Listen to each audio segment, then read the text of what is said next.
চলো তোমাদের সাথে একটা খাবারের মেনু শেয়ার করি। এটা ছিল আজকে আমার দুপুরের খাবার। প্রথমে আমি এখানে নিয়ে নিব ভাত। ভাত এখানে আমি অল্প একটু নিলাম, অল্প একটু ভাত নিয়ে এখানে নিয়ে নিলাম এক টুকরা লেবু আর দুইটা কাঁচামরিচ। তোমরা যারা আমার খাবার ভিডিও দেখো সবসময় দেখো আমি কাঁচামরিচ আর লেবুটা খাই। তো এখানে আমি নিয়ে নিচ্ছি আলুর ভর্তা। এটা হলো জাম আলুর ভর্তা। তোমরা আলুর ভর্তার কালার দেখেই বুঝতেছো, একদম জামের কালারের মতন। এটা অনেকটা পরিমাণ কাঁচামরিচ, আর পেঁয়াজ বেরেস্তা করে দিয়ে লোক এটা বানানো হয়েছে সরিষার তেল দিয়ে। এটার কালার এইরকম একদম জাম আলুর মতন। এটা খেতে কিন্তু অন্য সাদা আলুর মতোই, কিন্তু এটা খেতে অনেক বেশি পুষ্টিকর, সেজন্য আর কি। তো এখানে নিয়ে নিয়েছি একটা শাক। এটা হলো হেলেঞ্চার শাক, যেটা হলো অনেকটা পরিমাণ শুকনো মরিচ পেঁয়াজ রসুন দিয়ে এটাকে লোগা ভাজি করা হয়েছে। শাকটা মাসাল্লাহ খুবই মজা হয়েছে।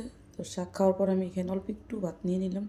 ভাত নিয়ে লেবুটা খুব ভালো করে আবারও চিপড়িয়ে নিলাম। লেবুটা চিপড়ানো হয়ে গেলে এখানে নিয়ে নিব মাটির তলের আলু, রুই মাছ দিয়ে রান্না করা হয়েছে। মাটির তলের এই আলুটা তোমরা কে কে খাও কমেন্ট করে জানাও। তো এই আলুটা হলো রুই মাছ দিয়ে রান্না করা হয়েছে। মাসাল্লাহ এটাও খুবই মজা হয়েছে রান্নাটাও। তো আমি এখানে খুব সুন্দর করে রুই মাছ আর আলু নিয়ে একটু সুন্দর করে মাখা যাক, অল্প একটু কাঁচামরিচ ভেঙে নিলাম। তো সুন্দর করে রুই মাছ দিয়ে খাওয়ার পরে এখানে আমি নিয়ে নিব আর একটুখানি খাসিয়া তরকারি। এটাকে কিন্তু সিমের বিচিও বলে আর বিভিন্ন জায়গায় বিভিন্ন নামে বলে। আপনাদের এখানে কি নামে বলে অবশ্যই কমেন্ট করে জানাবেন। তো এটা রুই মাছ দিয়ে রান্না করা হয়েছে। এখানে কিন্তু আমি মাছ নিইনি, শুধু খাসিয়াটা নিছি, আমি সিমের বিচিটা নিছি আর কি। তো সিমের বিচিটা দিয়ে খুব সুন্দর করে লোকে খেয়ে নিলাম। খেয়ে নেওয়ার পরে এখানে আমি নিয়ে নিব আরেকটু ভাত নেওয়ার পরে এইখানে নিয়ে লেবুটা খুব সুন্দর করে লোক আমি আবারও চিপড়ে নিব। লেবুটা চিপড়ানো হয়ে গেলে এখানে আমি পাবদা মাছ নিয়ে নেব। একটা পাবদা মাছ নিলাম আর তার সাথে হলো অল্প একটু টমেটো। এটা পাবদা মাছটা টমেটো দিয়ে ভুনা করা হয়েছে।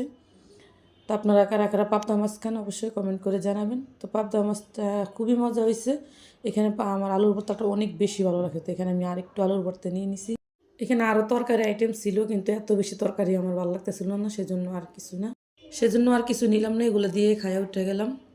তা আপনারা কী দিয়ে খাইছেন অবশ্যই কমেন্ট করে জানাবেন।